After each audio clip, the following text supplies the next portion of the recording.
দর্শক, দিন দিন বিলুপ্ত হয়ে যাচ্ছে আমাদের গ্রাম বাংলার ঐতিহ্য, বিলুপ্ত হয়ে যাচ্ছে আমাদের গ্রামের যে বাঁশের সেতুগুলা, বাঁশের ব্রিজ গুলা দিন দিন বিলুপ্ত হয়ে যাচ্ছে। তো ওই যে বাঁশের ব্রিজটি দেখতেছো, দীর্ঘ কয়েকশো বছর যাবত এই বাঁশের ব্রিজ দিয়ে আমরা আসা যাওয়া করতেছি। আমি ছোটকাল থেকে, আমার বয়স 25 বছর, ছোটকাল থেকে দেখতেছি যে এই বাঁশের ব্রিজ দিয়ে আমরা যাতায়াত করতেছি। আমাদের পূর্বপুরুষ যারা ছিল, দাদা, দাদার দাদা, তারাও এই বাঁশের ব্রিজ ব্যবহার করত।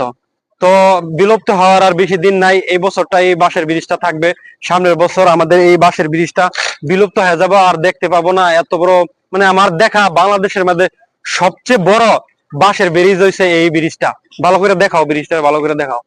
আমার দেখা সবচেয়ে বাংলাদেশের মধ্যে সবচেয়ে বাঁশের এই বড় ব্রিজ ধরতে পারেন পদ্মা ব্রিজ, এইটা পদ্মা সেতু।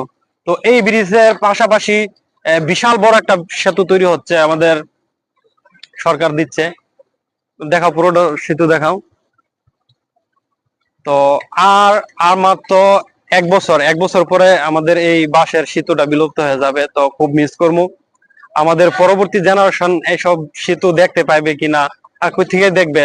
বাঁশের ব্রিজ যদি বিলুপ্ত হয়ে যায়, দেখার তো কোনো চান্স নাই। তো চলো আমরা আজকে দেখাইবো যে এই গ্রাম বাংলার ঐতিহ্য এই বাঁশের ব্রিজ কিভাবে তৈরি করে। চলো। বন্ধ কর।